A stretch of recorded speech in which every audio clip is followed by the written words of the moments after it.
Washington Times front page for Tuesday, November 19th, 2024. Thanks for joining us. I'm George Gerbo. Russian officials reacted furiously to President Biden's decision to allow Ukrainian forces greater use of American long-range missiles.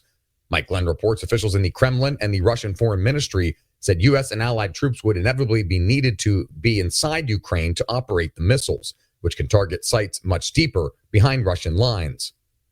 The move was seen as a belated win for the government of Ukrainian President Volodymyr Zelensky, which has long complained about restrictions on U.S. and allied military aid. One major question, though, still remains in the Russia-Ukraine war. What exactly does President Biden want Ukraine to achieve?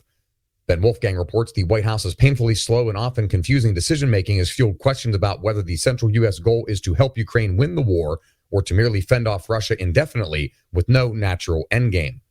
The administration's actions have often seemed at odds with the stated policy objective that White House National Security Advisor Jake Sullivan said in May 2022, which was to help the Ukrainians succeed on the battlefield and at the negotiating table.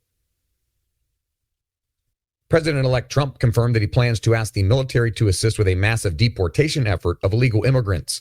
Stephen Dinan reports he verified a statement on social media by responding true to a post by conservative group Judicial Watch that he is preparing to declare a national emergency and will use military assets. It's unclear whether Trump envisions troops acting as deportation officers with arrest powers or using them in a support role.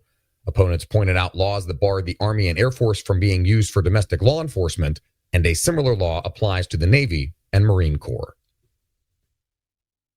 One legal battle that could continue to plague Trump is the criminal prosecution in Georgia, where Fulton County District Attorney Fani Willis accuses him of meddling in the 2020 presidential election. Alex Swoyer reports the Georgia Court of Appeals has halted that case for now by canceling an upcoming December 5th hearing until further notice. The hearing was to address Trump's attorneys wanting to remove Willis from the case. If the court were to allow Willis to continue to prosecute, legal experts say she would not back down. Trump is expected to reverse President Biden's artificial intelligence agenda by emphasizing freedom for the booming technology rather than safety. Ryan Lovelace reports Biden signed an executive order last year to create the AI Safety Institute and recently issued guidance to shape national security officials' adoption of the technology. The president's AI policy prioritizes safety and reining in potential abuses. For nearly a year, Trump has pledged to revoke the executive order. He favors an AI policy that does not restrict expression or market innovation. And finally, Federal Communications Commission nominee Brendan Carr is calling on the four major tech companies to detail their use of NewsGuard. Susan Ferricchio reports NewsGuard gives clients reliability ratings and scores for news and information websites. Scores range from 0 to 100 based on 9 apolitical journalistic criteria that analyzes transparency and credibility. Carr believes Facebook, Google, Apple, and Microsoft work too closely with NewsGuard and other fact-checking groups.